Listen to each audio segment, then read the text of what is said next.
The Atlanta Braves eke out a win on Tuesday night to even up the series against the Mets, thanks to some barrel action from Ozuna and Rosario, who stay hot. We'll talk about that and just how great the Braves are at barreling up the baseball in 2023. We'll discuss that on today's episode of Locked On Braves. So let's get into it. You are Locked On Braves, your daily Atlanta Braves podcast. Part of the Locked On Podcast Network, your team every day.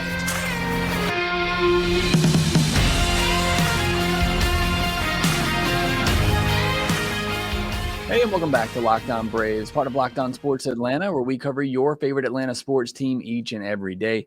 I am your host, Jake Mastriani. You can follow me on Twitter at shortstopball. Also, make sure you check out my written work over at bravestoday.com.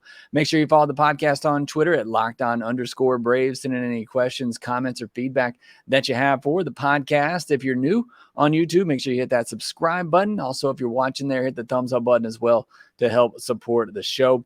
Thank you so much for making Locked On Braves your first listen of each and every day. Want to give a shout out to some of the everydayers here recently. Doc's Card says he's back on the everyday train. Appreciate that. Adam Dowd as well, or a regular part of the everyday gang, and Jonathan Ham. So thank you so much. If you're an everydayer, let me know down in the comment section below on YouTube.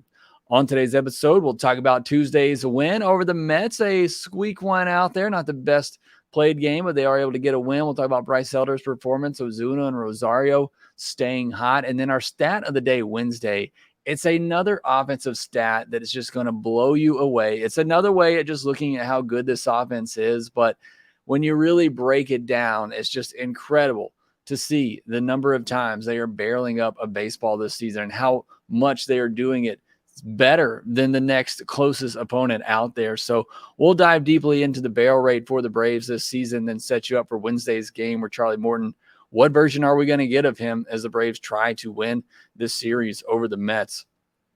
But let's start with Tuesday's contest, a 3-2 win over the Mets to even up that series. They do eke out this one. It's, Braves aren't necessarily playing their best right now. It's a little bit more of what we saw coming out of the break. Although I will say in this game in particular, the Braves made the pitches they need to make to win this game and get out of some jams. They made the plays they needed to make. Austin Riley in particular in the ninth inning, a huge play. And I cannot stress how difficult that play is that Austin Riley made. Maybe just for the casual fan watching that game, maybe you don't realize how difficult that is. He had to charge that ball. That ball is typically a situation where you can do one of two things. Either you sit back on it and you're probably only going to get one out, if that, and you play that hop and you play the easy hop and you go back on it, or you do what Riley did, which is the extremely more difficult way to go about it, and you charge it,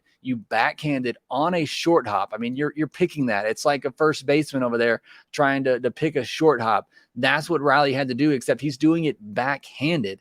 And he does that to step on the bag at third and then throw across to first for a double play there in the ninth inning to help Iglesias get out of that jam. I cannot express to you again how difficult of a play that was and how huge of a play it was, potentially game-saving for the Braves there. I know Riley's struggling at the plate, but that play right there perhaps saved this game for the Braves. So that was a huge defensive play there by Austin Riley. And I saw some people on Twitter saying he should have gone to second and maybe you get the triple play.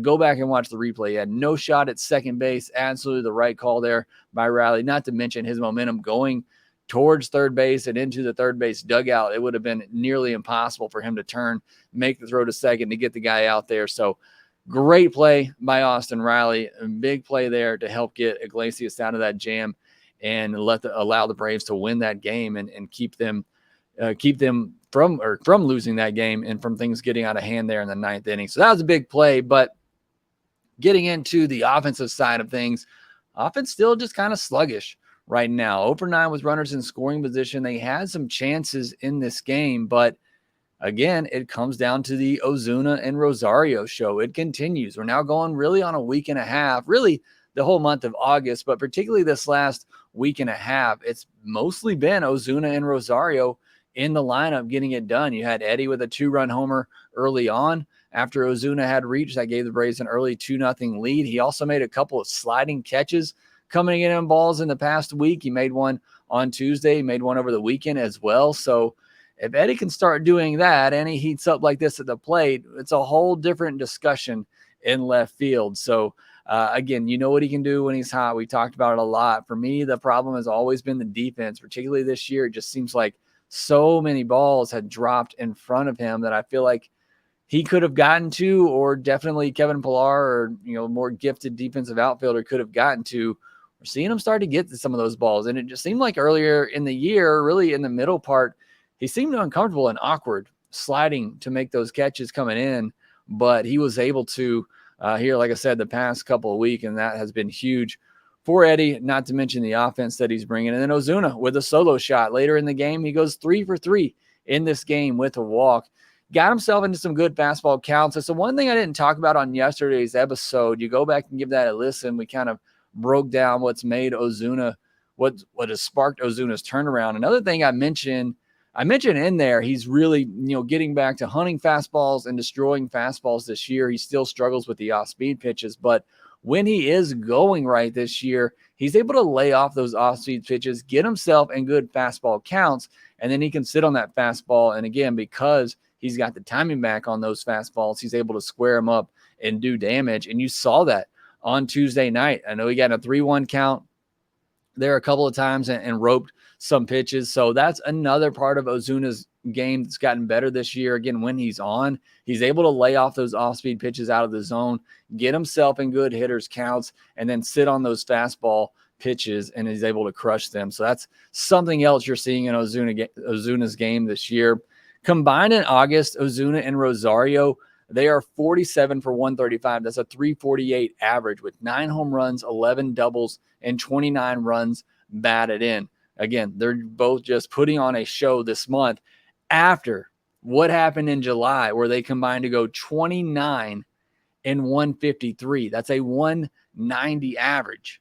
So combined, these two guys had a 190 average in July. They have a combined 348 average in August. So it's the ups and downs with Ozuna and Rosario. You got to live with them. But when they're hot like they are right now, again, it's been a week and a half, and they have been the primary contributors offensively for the Braves. You look at the 2 through 4 hitters right now. That's the guys that Ozuna and Rosario are picking up at the moment because they're not able to get it done. Olsen has cooled off. Riley's cooled off significantly.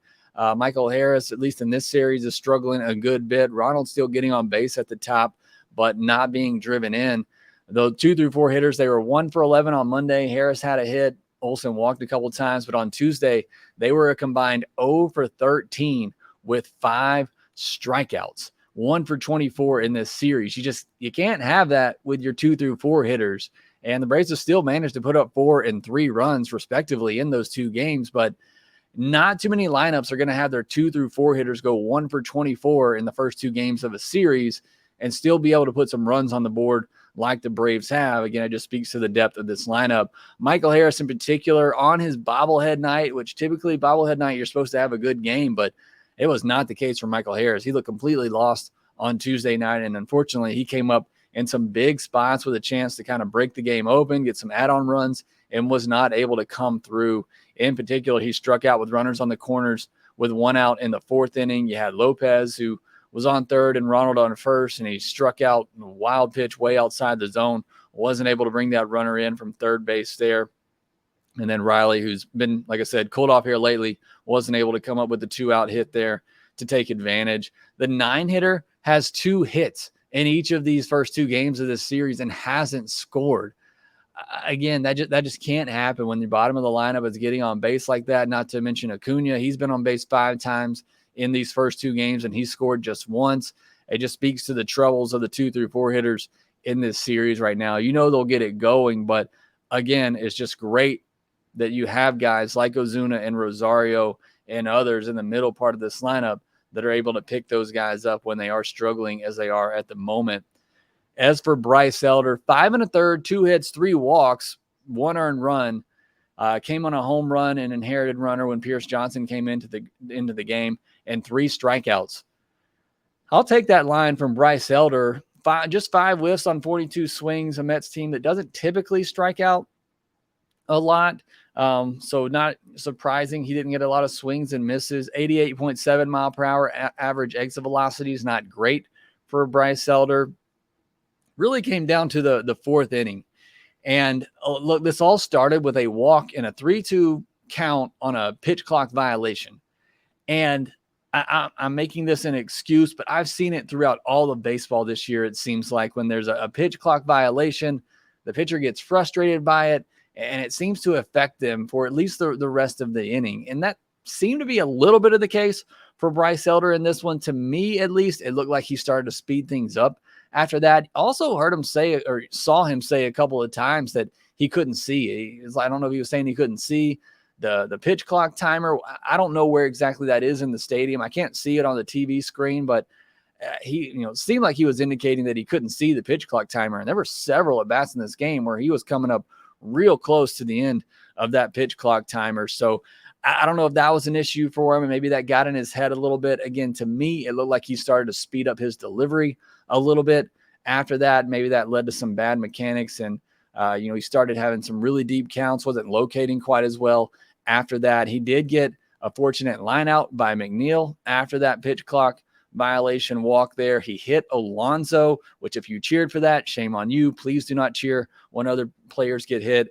He walked Vogelbach to load the bases, and then he struck out Stewart on a slider up in the zone that was a definite mistake pitch, but he was able to get the strikeout and then got another fortunate line out to escape. So again, a bit of luck involved for Elder in this game, but he did also make the pitches, and the defense behind him made the plays to get out of that jam. But that fourth inning in particular, again, I think it was a little set off by that pitch clock violation. Again, and we talked about this on the postcast. It's not like it was just, it took it from a 1-2 count to a 2-2 count. That's a pitch clock violation that means a walk.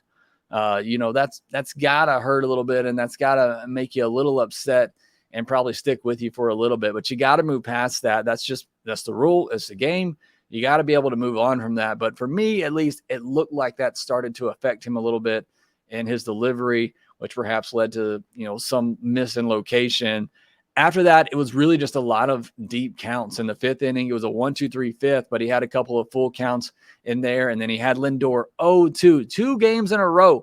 The Braves have had Lindor 0-2 and made mistake pitches to him in the zone. He had Lindor 0-2 in the fifth through 91 mile per hour four-seamer right down the middle, and Lindor smacked it for a leadoff double. Then he fell behind McNeil 3-1 before getting a weak comebacker. And then Snicker took him out of the game, which was the right decision. We talked about yesterday the decision to not take out Winans, that maybe he left Winans in a little bit longer than he should have. I thought this was the exact right time to take Bryce Elder out of this game. Of course, we're talking about the sixth inning here, so he's already kind of worked through what you would like for him to get through, getting through 5 innings. But I thought that was the exact right time. Again, with all the deep counts that Elder had in this game, some stressful pitches in that fourth inning, some long at-bats in that fifth inning, and then the leadoff double to start the sixth. So good time there to get Elder out of that game. Unfortunately, Pierce Johnson came in, got a big strikeout of Alonso on 3 curveballs, but then left one up to Vogelbach, who hit it out for the 2-run home run. But overall, going back to Bryce Elder, I thought it was a solid outing. Look, he's your number 4 starter. You'll take 5 1/3 of 1-run baseball. So I thought it was another solid outing from Bryce Elder, who seems to be a little bit more on track here lately, more like himself. Bullpen closed this one out. I mentioned, Pierce Johnson gives up his first runs as a reliever for the Braves, or his first run. Only one of them was charged to him. Curveball was sticking up a little bit in this one. I don't know if that's intentional or not, but certainly didn't work out in the Vogelbach at bat as he left one up, and Vogelbach, strong guy, and you allow him to get barrel on that. Michael Harris almost robbed it, so it's not like it was a moonshot or anything. It was to center field, but Michael Harris almost got there, but then got Stewart to strike out as well, and some curveballs up in the zone. Again, not sure if that's intentional. I like the ones that he threw to Alonso a lot better, but again, was able to get a couple of strikeouts mixed in with that home run that he allowed. Jimenez breezed through the bottom of the Mets order. I thought Minter looked a little bit better in this one. He gave up the hit to McNeil. You're going to have to live with McNeil slapping the ball the other way. He's going to get his hits. Minter missed with his location some, but again, I thought it was a better outing for Minter. And then Iggy looked shaky in this one. I really had no confidence in Iglesias. It looked like the changeup wasn't really working for him. The Mets were seeing him really well. Obviously, a 4-pitch walk to start the inning is never a good way to start things, but defense bailed him out in this one. Again, wasn't a great game for the Braves, but give them credit. They made the plays, they made the pitches, they made the swings that they had to make to win this game. And that's what you need to see when maybe you're not playing your best baseball. You're still able to eke out some wins like they did. One thing this Braves team has been great at all year, though, offensively, is barreling up the baseball. On our Stat of the Day Wednesday, I'm going to tell you just how great they are and how they lead the league by a wide margin in barreled up baseballs. We'll discuss that next. For a championship team, it's all about making sure every player is a perfect fit. It's the same when it comes to your vehicle. Every part needs to fit just right. So the next time you need parts and accessories, head to eBay Motors. With eBay Guaranteed Fit, you can be sure every part you need fits right the first time around. Just add your ride to My Garage and look for the green check to know the part will fit or your money back. Because just like in sports, confidence is the name of the game when you shop on eBay Motors. And with over 122 million parts to choose from, you'll be back in the game in no time. After all, it's easy to bring home a win when the right parts are guaranteed. Get the right parts, the right fit, and the right prices on ebaymotors.com. Let's ride. eBay Guaranteed Fit only available to U.S. customers. Eligible items only. Exclusions apply. Braves and the Mets will wrap up their 3-game series on Wednesday starting at 7:20 p.m. Eastern. Catch every pitch of the Braves' hometown broadcast with SiriusXM on the SXM app. Search Braves. For the rest of this week, we have our Thursday Through the League segment coming up tomorrow, and then our mailbag podcast on Friday. So be looking out for that. But it is Wednesday, so we'll do our Stat of the Day Wednesday segment here. And look, there's a lot of analytics out there. They all pretty much tell you the same thing that you can see with your own eyes, but it is just pretty incredible to look at some of these things, especially with this Braves offense, to see just how unbelievable they are this year. And so our stat of the day is 391 barrels. That is how many barreled baseballs the Braves have this year, and that is by far the most in all of baseball. Just for a quick definition, this as defined on MLB.com's glossary. A barrel is defined as a well-struck ball where the combination of exit velocity and launch angle generally leads to a minimum 500 batting average and 1,500 slugging percentage. The barrel zone is an area that begins at 98 miles per hour between 26 and 30 degrees and expands outward from there. The higher the speed of the ball, the wider the range of launch angle exists for a ball to be considered a barrel. At 99 miles per hour and up, for example, between 25 degrees and 31 degrees is barreled. At 100 miles per hour and above, batted balls between 24 and 33 degrees will always be considered a barrel, and so on, expanding as the balls get hit harder. So basically, the harder the ball is hit, the more that launch degree angle expands to be considered a batted ball. Those types of batted ball events produce a minimum average of 500 and 1,500 slug, but generally, overall average for those type of barrel balls events is well over 800 with a slug near 3,000. So when you're barreling up a baseball, odds are you are not only just getting a hit, you're doing a lot of damage. And the Braves have 391 barreled baseball events this year. Bottom line, barreling up a baseball is really good, and the Braves do it better than anyone. The Dodgers have the second most barrels this year at 309. I mean, the Braves have almost 100 more barrels than the second best team this year. It's just insane. Again, it's another stat that just tells you, you can look at the home run numbers and you can see the Braves hit home runs better than anybody. But when you really, break it down, you see it's no fluke. Braves are barreling up baseballs at an extremely high rate. The Braves also led all of baseball last year with 439 barrels, a number they're likely going to blow past this year. The Yankees had 411 last year, and the Dodgers had the third most with 388. The Braves already have more barrels this year than the third place team from last year. Their 12% barrel rate, so the percentage of times that the Braves barrel up a baseball, which is 12% of the time. That's also tops. The Twins are second best at 10.3. Last year, the Braves led with a barrel rate of 10.9%. So again, they're up 1% from last year in their barrel rate. Now, looking at individual players, this is among qualified players. Ohtani leads all of baseball with 66 barrels. Again, you don't need to look at barrel rate to know that Shohei Ohtani is one of the most dangerous hitters in all of baseball.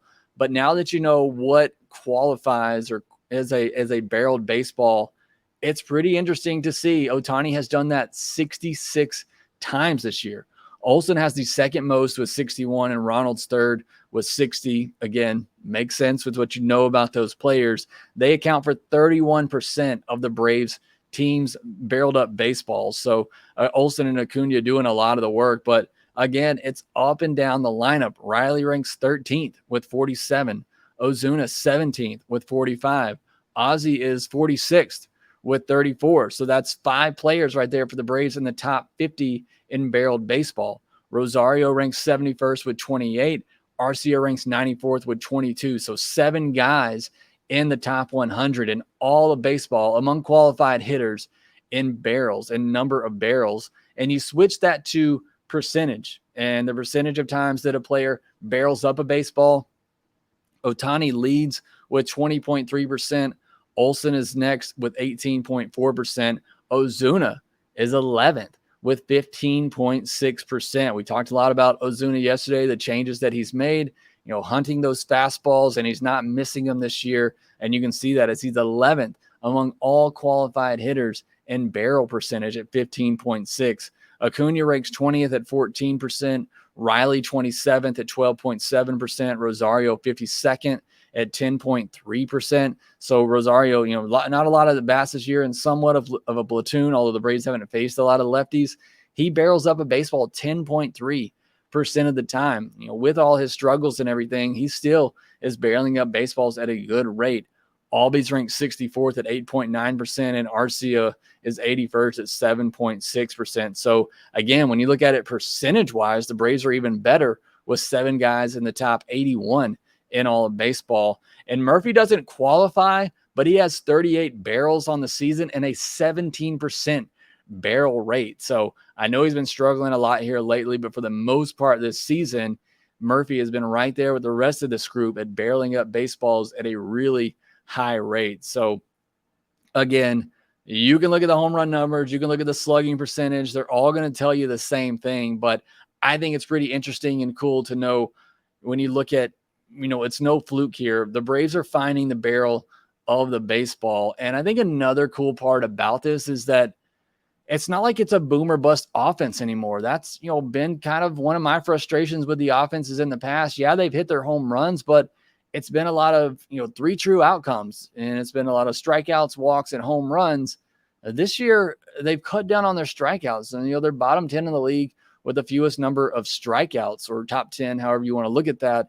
They're not striking out nearly as much, and they're still barreling up baseballs at a, historic type of rate. So it's just truly incredible that they're able to do all that. It's not just a bunch of guys up there swinging out of their shoes. You look at Acuna and what he does, and a lot of times he does this, in the first inning. He does it in any inning, but you saw it in the first inning last night where he's just shooting a ball the other way. And that's a barreled baseball that he's hitting extremely hard at over 100 miles per hour, and he's just shooting it the other way. He had one later in the game as well at 114 miles per hour. I mean, this team is just incredible what they do offensively. It's incredible. Again, we're talking about 7, 8 hitters if you're adding in Murphy that are, top 100 in the league in barreled up baseballs. And we said earlier, we talked about it, when you're barreling up a baseball, you got pretty much on average an 800 batting average when you're doing that. So it's just, again, it's another way to kind of look at the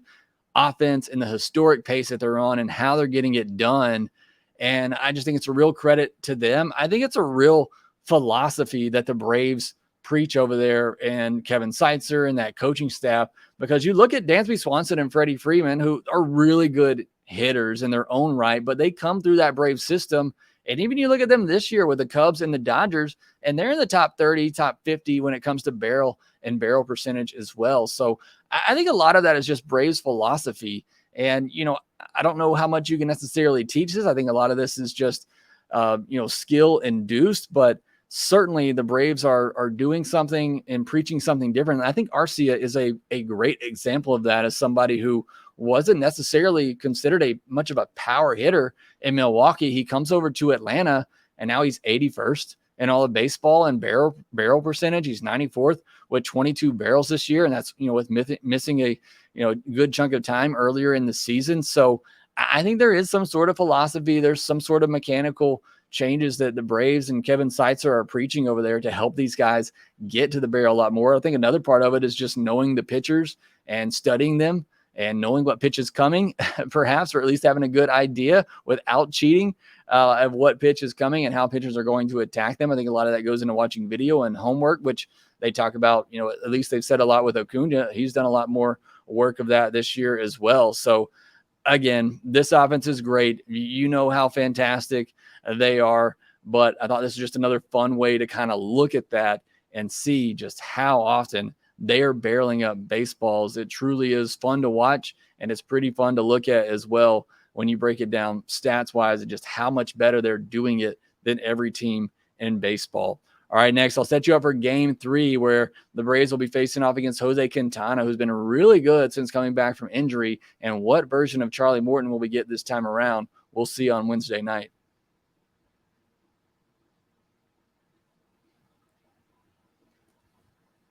And it will be the Braves and the Mets again on Wednesday night at 7:20 p.m. Eastern. Make sure you catch every pitch of the Braves' hometown broadcast with SiriusXM on the SXM app. Search Braves.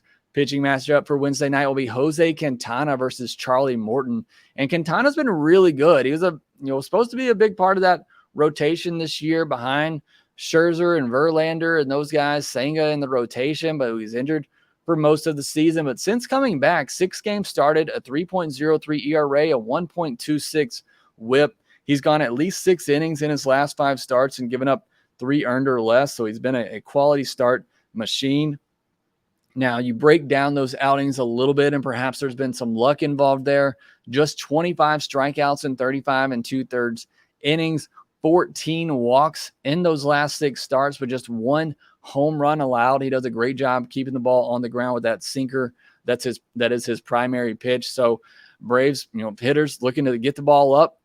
You see it up in the zone, probably going to be some sort of heater. You're looking for it down, probably getting some sort of off speed there. So hopefully the Braves can take advantage of that, and hopefully that they can have a little bit more luck and put up some runs against Jose Quintana, who again has done a great job of limiting runs and going deep in his outings. As for Charlie Morton, 7 walks the last time he faced the Mets just a couple of weeks ago, but his last time out against the Yankees, 1 walk and 10 strikeouts. Which version of Charlie Morton are we going to get? Both of those were shutout outings where he didn't give up a run, but which version are we going to get? The wildly effective one or the highly effective one? Hopefully we get an effective one from Charlie Morton. Want to see him get on a roll here, get that command, get that release point down that he's really been fighting with. Want to see him get some consistency here. So hopefully we see that from Charlie Morton this time around. Hopefully he doesn't walk 7 batters this time against the Mets, and hopefully he puts up some more zeros. We'd love to see that on Wednesday night as the Braves try to go ahead and win this series over the Mets, the last time they'll face the Mets this season. And that'll happen on Wednesday night at 7:20 p.m. Eastern. Again, it'll be Charlie Morton versus Jose Quintana. Catch every pitch of the Braves' hometown broadcast with SiriusXM on the SXM app. Search Braves. That will do it for this episode of Locked On Braves. Make sure that you follow us on Twitter at LockedOn_Braves. You can follow me at ShortstopBall. Also, make sure that you rate, review, and subscribe to the Locked On Braves podcast wherever you get your podcast. And we will talk to you next time.